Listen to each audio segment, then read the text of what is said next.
Maliens beaucoup ka foli bɛ aw ye aw fɛn fɛn bɛ ka SB24 lajɛ nin yɔrɔ in na Mali kɔnɔ ani Mali kɔ kan an bɛ aw bɛɛ lajɛlen fo aw bisimila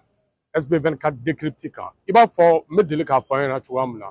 k'a fɔ jamana ko an bɛɛ kelen-kelenna de jɔyɔrɔ bɛ jamana in ale lakanali la wa an bɛɛ kelen-kelenna i b'a fɔ an ka jamana a constitution mun tɛmɛna san 2023 kɔnɔ constitution article 25 mun b'a fɔ ko jamanadenw ani jamana marabagaw k'an bɛɛ lajɛlen ka devoir ye an ka environnement ale protéger bi an b'an ɲɛsin Chine ma sabula n'i y'a ta k'a lajɛ an ka jamana kɔnɔ Mali kɔnɔ lakɔlɔsiliw y'a yira an na k'a fɔ maa caman bɛ ka bɔ Asie yan fan fɛ précisément i b'a fɔ Chine ani Chine kɛrɛfɛ jamanaw la minnu bɛ ka na an faso kɔnɔ ka na wulikajɔ kɛ dugujukɔrɔ nafoloko ale nɔfɛ wulikajɔ minnu kɔnɔ an y'a ye k'a fɔ sariya sɔsɔw caman kɛra u fɛ o wulikajɔw kɔnɔ wulikajɔ minnu kɔnɔ n'u bɛ ka sanuw bɔ k'a kɛ bafa ani kilicɛ ye wulikajɔ minnu kɔnɔ ni u ka sanubɔw fɛ a bɛ ka kɛ sababu ye ka tiɲɛni se an ka bajiw ma an ka kɔw ma an ka sɛnɛkɛyɔrɔw la tiɲɛni minnu ni a bɛna kɔlɔlɔ se anw ma bi nka ka tila ka kɔlɔlɔ se an denw ani an ka génération nataw ma i b'a fɔ jamana dun fana ka wulikajɔ b'a yira k'a fɔ anw yɛrɛ kan ka baara kɛ environnement na ka tila ka environnement jɛlen ta ni k'o bila an ka génération olu nataw ɲɛ o hukumu kɔnɔ an ka wulikajɔ bi an y'a ɲɛsin chinois jamana ma Chine mun ni u ye wulikajɔ kɛ u ka environnement ale protéger la sabula sariya kura caman tara chinois fɛ u ka environnement protéger la sariya minnu n'u y'a ta san 2014 kɔnɔ san 2014 mun ni u kumana sariya kan o sariya b'a yira k'a fɔ chinois den entreprise institution baarakɛyɔrɔ cɛkɛdaw a kɛra maa sogo sogo n'i bɛ Chine dugukolo kan k'i ye chinois den halala ye hali n'a sɔrɔ ni e bɛ taa bɔ Chine de ka segin u ka environnement protéger kɛra i ma wajibi ye o taara san ale 2014 kɔnɔ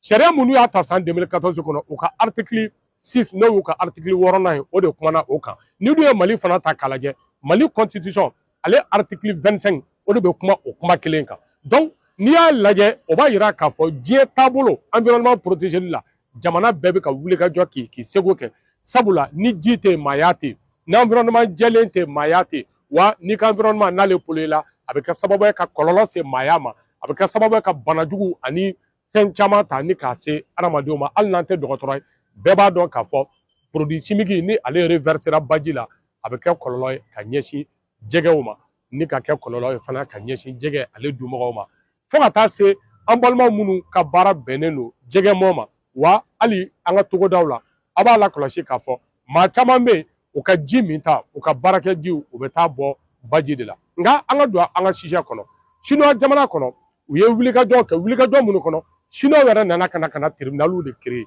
tribunaliw créer la ka jugew ta a kama jugew talen ka assistants fana ta a kama ka olu doter ka bɛn san 2024 ma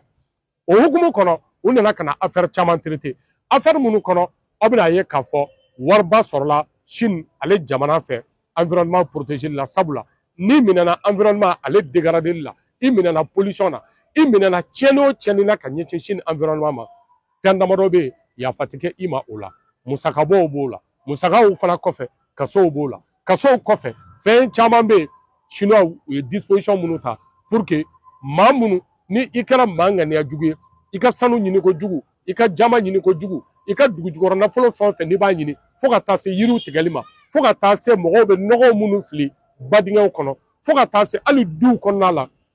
mɔgɔw bɛ tiɲɛni minnu ta ka ɲɛsin u ka du kɔnɔnaw ma ni o jiw olu bɛ se ka taa reverser u ka baji la u ye sariya kisɛ dɔw ta nin bɛɛ la sariya kisɛ mun b'a to olu ka environnement a bɛ lakana nka u ma dan o ma dɛ u ko k'olu ka environnement lakanali ye olu ka génération ka baara ye olu b'o kɛ ko sabula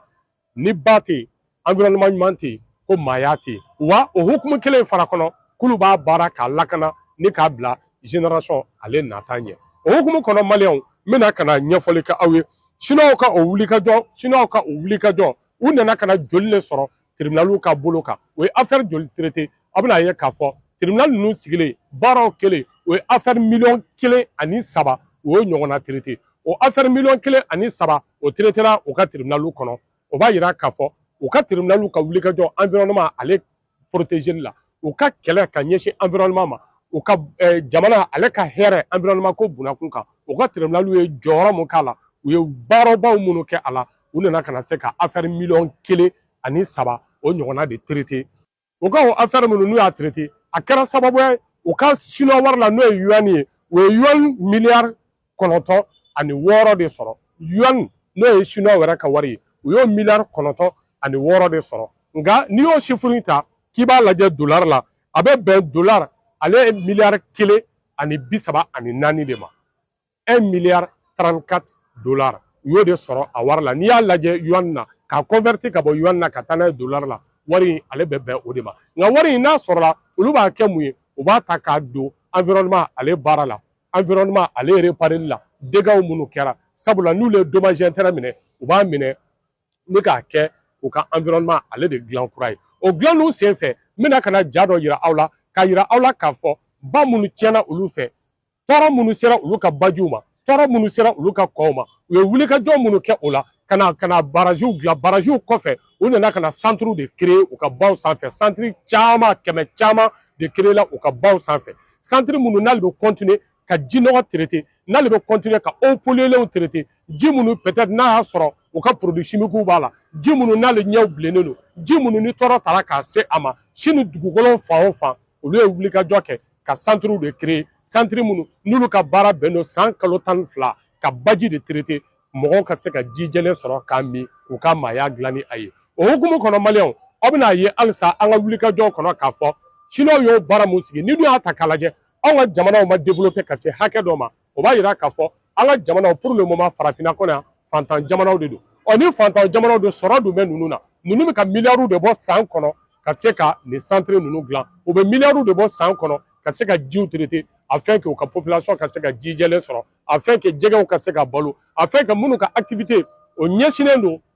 sɛnɛ bagan mara mɔni ani a ɲɔgɔnna caman ma olu ka o baaraw kɔnɔ u ma ɲina u ka population kɔ population minnu n'olu b'u ka togodaw la minnu ka baara bɛnnen don ji jɛlen minni ma sabula olu y'a yira k'a fɔ k'olu ka population maa dɔw bɛ yen olu bɛna ka na ji jɛlen de bɔ ba la ni ka o kɛ u mago ɲɛ jiw ye o hukumu kɔnɔ maliyɛnw aw ni ne an ka jɛ an ka chinois ka nin centre lajɛ u bɛ ka baara min kɛ ba la u ka bajiw la pour que olu ka population ka se ka ji jɛlen sɔrɔ an bɛ jɛ ka nin lajɛ an bɛ segin na an b'a commenter ni ka tila ka n'a yira aw la o chinois kelenw olu bɛ ka na baara min kɛ anw yɛrɛ faso kɔnɔ an bɛ sɔrɔ ka na o fana juger ɲɔgɔn fɛ. Voici les eaux usées émises par un peu moins d'1 million de foyers à Chongqing.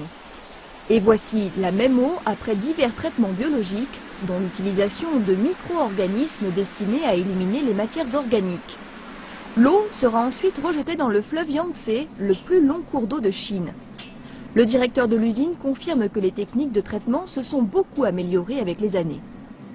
Auparavant, nous transportions des tonnes d'eau usée dans des sites d'enfouissement et les coûts étaient très élevés. Ensuite, nous avons utilisé la technique de digestion des eaux et des technologies d'assèchement. Les eaux sales sont transformées en une ressource que l'on peut utiliser dans des cimenteries et on en tire des bénéfices financiers.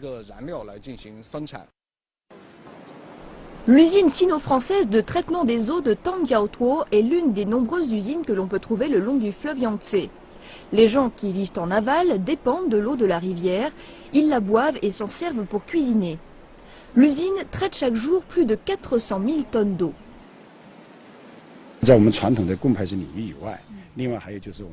En plus du traitement des eaux usées, nous traitons également les déchets solides tels que les rebuts d'incinération et les déchets urbains en général. Nous fournissons de gros efforts pour garantir la propreté des sols. La région de Chongqing appartient à la zone du réservoir du barrage des Trois Gorges. Nous faisons de plus en plus attention à la protection de l'environnement. Les experts affirment que la protection de l'écosystème aquatique n'est qu'une toute petite partie du plan de protection environnementale de la Chine. Dans le projet récemment publié du 13e plan quinquennal, l'accent a été mis sur l'utilisation des énergies propres, des transports plus écologiques et le contrôle des émissions de carbone pour les industries lourdes.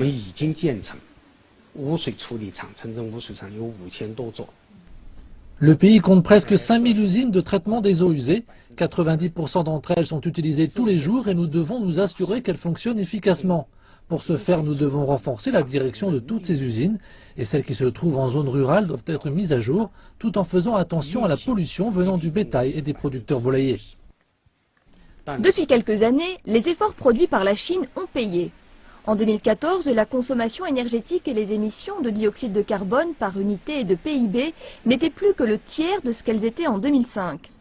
La protection de l'environnement est une mission qui est toujours en cours. Garder un environnement propre est une tâche qui ne bénéficiera pas seulement à notre génération, mais aussi aux générations futures. Donc malien bon aw yɛrɛ ye nin ye n'a fɔra ko chinois olu bɛ ka nin baara sugu kɛ u ka jamana kɔnɔ u ka baw sanfɛ u bɛ ka nin baara fasugu kɛ u ka jamanadenw ye u bɛ ka nin wulikajɔbaw kɛ u ka jamana kɔnɔ environnement ale protégeli ma fo ka taa se accord caman ma accord minnu ni chinois y'a ta pour que ka se ka dɔ bɔ pollution na fiɲɛ sira fɛ ka accord signé ka sariyaw ta sariya kisɛ minnu ni ale bɛ baji protéger sariya kisɛ mun n'a bɛ kungo protéger sariya kisɛ mun n'a bɛ yiriw protéger sariya kisɛ mun ni a bɛ adamadenya mago bɛ dilan fɛn o fɛn na environnement la u ye sariya kisɛw de ta sariya kisɛ minnu ni kulonkɛ t'a la sariya kisɛ minnu n'i y'a kɛ ɲangatili kɔfɛ kasoladon kɔfɛ i kan ka hakɛ mun fana sara jamana ye i ka tiɲɛnikɛ nɔ ka se ka olu dilan chinois ye baara kɛ nin bɛɛ kan o de hukumu kɔnɔ tribunal caman créé la u fɛ uniquement environnement ko la nin yɔrɔ min ne hakili la jigin k'a fɔ n'i ye Mali ta k'a lajɛ an bɛ faso min kɔnɔ ba Maliba ni an bɛɛ ka wulikajɔ n'an ka miiri n'an ka hami n'o ye Mali ka basigi ye an bɛɛ ka wulikajɔ n'an ka miiri n'an ka hami n'o ye Mali ɲɛtaga ye Mali ale ka kɛ maliyɛnw ta ye Mali dugukɔnɔ nafolo ka kɛ jamanadenw ta ye État ka se ka profiter Mali ressources minières la ni kana emploi fana sauver sɛnɛko sira fɛ baganmara sira fɛ ani mɔniko sira fɛ maliyɛnw n'i ye Mali affaire ta k'a lajɛ bi an ka tribunal kɔnɔ a ka ca Ala fɛ i b'a sɔrɔ Mali dugukoloko problème o de bɛ sɔn ka caya kosɛbɛ ka tɛmɛ Mali affaire caman kan n'i ye sɛgɛsɛgɛli kɛ k'a daminɛ Bamakɔ yan fo ka taa se Kidali i bɛna ye k'a fɔ affaire minnu bɛ dugukoloko cadre kɔnɔ o bɛ sɔn ka caya kosɛbɛ ka tɛmɛ affaire caman kan faso kɔnɔ o hukumu kɔnɔ ni bi jamana mana hakili jagabɔ kɛ ka justice spéciale sigi n'o ye tribunal spécial ye dugukoloko la o kan ka hakili jagabɔ fana kɛ ka environnement fara a kan c'est à dire ka tribunal spécial sigi environnement ko kan walima n'u ye tribunal spécial sigi dugukolo ko kan Mali kɔnɔ o kan ka environnement partie fana ta k'a don a la o bɛ kɛ sababu ye jamana ale bɛ se ka ɲɛ sɔrɔ environnement ale protéger la a bɛ kɛ sababu ye fana dugukoloko mankanw dugukoloko gɛlɛyaw maaw bɛ ka taa bi maaw kan u ka dugukolo nɔfɛ yɔrɔ minnu na maaw bɛ ka taa maaw ka foro minɛ yɔrɔ minnu na sabula n'i ko ko dugukoloko kiri b'a la k'a fɔ forow ɲin b'a la duw ɲin b'a la hali kungo kɔnɔnaw olu bɛɛ lajɛlen ɲin b'a la maa ŋaniyajugu caman bɛ yen minnu bɛ taa ka taa papiyew falsifier minnu bɛ papiyew scanner ka taa bi mɔgɔw ka duguw kɔnɔna la maa minnu n'u ma kalan u tɛ sɛbɛn dɔn u tɛ sɛbɛnni ɲɛdɔn maa kalannen t'u cɛla u tɛ ɲɛdɔn papiye la bin bɛ se ka kɛ olu kan k'olu ka forow minɛ ka forow détruire bin bɛ se ka kɛ olu kan k'olu ka dugu baw tiɲɛ k'olu ka dugu kɔw tiɲɛ nin maa ŋaniyajugu fɛ donc nin yɔrɔ in an bɛ se ka solution min fɔ jamana marabagaw ye k'a fɔ n'u ye tribunal spécial sigi Mali dugukoloko kan a bɛ kɛ sababu ye gɛlɛya caman bɛ bɔ Mali dugukoloko la wa filanan o tribunal spécial mun bɛ sigi jamana in dugukoloko kan jamana ɲɛmɔgɔ a kan ka hakili jagabɔ kɛ ni ka environnement partie ka se ka o fana don a la afin que maliyɛnw Mali environnement ale bɛ se ka protéger nka k'a ye Chine bɛ ka se ka nin baara kɛ k'a ka environnement protéger k'a ye Chine bɛ ka se ka nin baara kɛ k'a ka bajiw protéger Chinois bɛ ka se ka nin baara kɛ k'u ka kungo protéger Chinois bɛ ka se ka nin baara kɛ k'u ka yiriw protéger Chinois bɛ ka baara kɛ k'a bila u ka génération nata ɲɛ nka aw ka Chinois ka baara fana lajɛ anw faso kɔrɔ o bɛ k'an ka bajiw kɛ cogo min o bɛ ka kungo kɛ cogo min o bɛ k'an ka lɛ kɔnɔnaw kɛ cogo min o bɛ k'an ka forow kɛ cogo min maliyɛnw ne bɛ segin aw ma aw ni ne an ka jɛ an ka Chinois ka baara lajɛ ba sanfɛ daragi ko la Chinois ka baara lajɛ kungo kɔnɔna la n'u ka peliw ye Chinois ka baara lajɛ an ka lɛ kɔnɔnaw la an bɛ segin ka na an b'o commenter ni ka tila ka tɛmɛ ni an ka sirajan taama ye.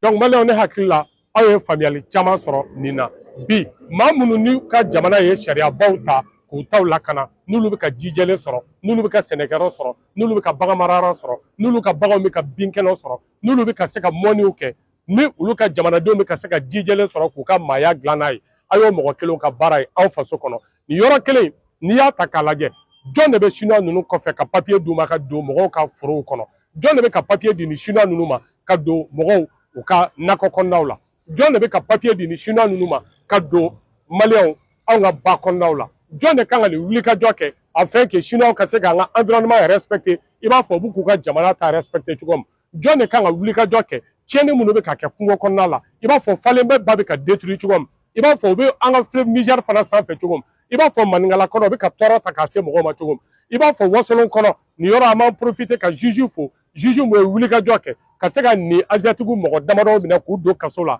wulikajɔ mun kɔnɔ ni an bɛ foli bila a ma ni ministre yɛrɛ ye lettre d'a ma k'a féliciter ni ka laban ni jamana ɲɛmaa ale yɛrɛ ka reconnaissance ye n'a ye médaille ta k'a d'a ma n'o ye le juge Bɛmɛnta an b'a fo a ka wulikajɔ la ni environnement ko in na ka tila k'an ka Mali magistrat bɛɛ lajɛlen fana deli bɛɛ lajɛlen ka fara Bɛmɛnta kan bɛɛ lajɛlen ka Bɛmɛnta ka nin baara in ta afin que Mali environnement ale bɛ se ka protéger nka yan'an ka bɔ kuma kɔnɔ aw bɛna ye k'a fɔ chinois yɛrɛ ka ministre bɔra ka na conférence de presse kɛ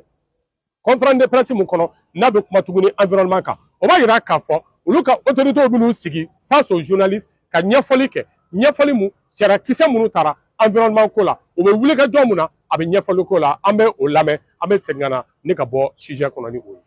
Nous avons fait des efforts sans précédent pour nous attaquer à la pollution. Nous avons mis en place des plans sur la prévention et le contrôle de la pollution de l'air, de l'eau et des sols. Ce sont nos plans d'action principaux contre la pollution. Les infrastructures de traitement des eaux usées et des déchets se développent à un rythme rapide. Les émissions des véhicules à carburant fossile et des centrales électriques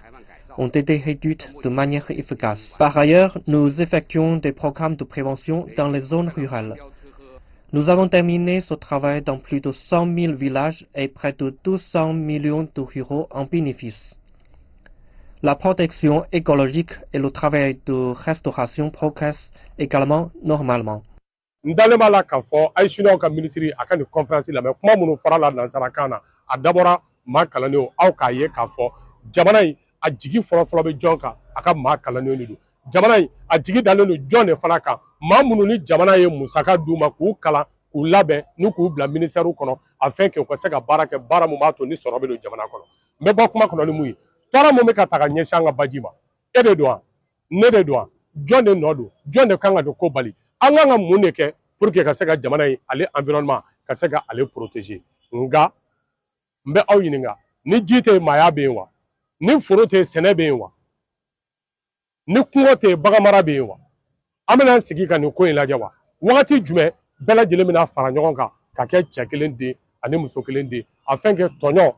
degun misimisi mun bɛ ka ta k'a se an faw ani an baw ma togodaw la k'u ka forow minɛ sariya sɔsɔ kɔnɔ o waleya in o bɛ se ka dabila o sira fɛ n b'a fɔ aw ma aw k'an bɛn an ka émission tako filanan